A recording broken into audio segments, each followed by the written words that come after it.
মধ্যপ্রাচ্যের পরাশক্তি ইরানকে শায়েস্তা করতে গিয়ে নিজেই যেন ঘায়েল বিশ্বের বড় পরাশক্তি হিসেবে পরিচিত যুক্তরাষ্ট্র। ৪০ দিনের যুদ্ধে মার্কিন সামরিক উপস্থিতির উপর বড় ধরনের আঘাত হেনেছে ইরান। খোদ মার্কিন সংবাদ মাধ্যম সিএনএন বলছে, মধ্যপ্রাচ্যে থাকা অধিকাংশ মার্কিন সামরিক ঘাঁটি ইরানি হামলায় ব্যাপক ক্ষতিগ্রস্ত হয়েছে। অন্তত ১৬টি সামরিক স্থাপনায় বড় ধরনের ক্ষয়ক্ষতি হয়েছে, যা মেরামতেই খরচ করতে হবে $৫০ বিলিয়ন।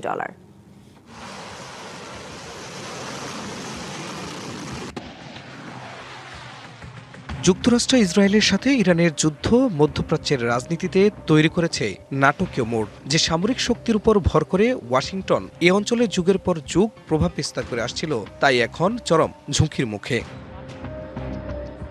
সিএনএনের এক প্রতিবেদনে উঠে এসেছে চাঞ্চল্যকর তথ্য।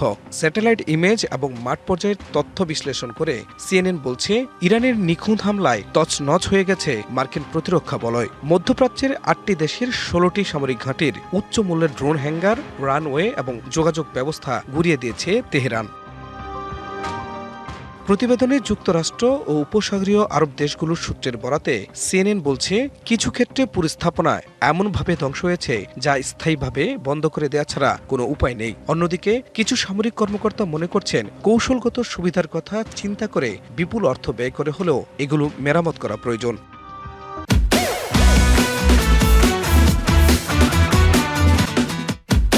এমন পরিস্থিতিকে নজিরবিহীন উল্লেখ করে অপর এক মার্কিন সূত্র জানায়, এর আগে কখনো মার্কিন প্রতিরক্ষা ব্যবস্থা এমন নাজুক অবস্থায় পড়েনি। এ অঞ্চলে রাডার ব্যবস্থাগুলো যুক্তরাষ্ট্রের সবচেয়ে দামি লক্ষ্যবস্তু হিসেবে চিহ্নিত করে ধ্বংস করা হয়েছে।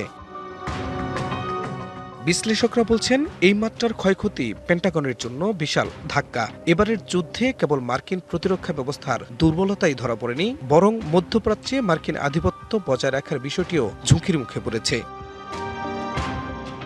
এখন মধ্যপ্রাচ্যে যুক্তরাষ্ট্রের পরবর্তী পদক্ষেপ কী হবে তা নিয়ে ভাবতে হচ্ছে মার্কিন নীতি নির্ধারকদের। অন্যদিকে ইরানের শক্তি প্রদর্শন মধ্যপ্রাচ্যের ক্ষমতার ভারসাম্যকে নতুন করে আলোচনায় নিয়ে এসেছে।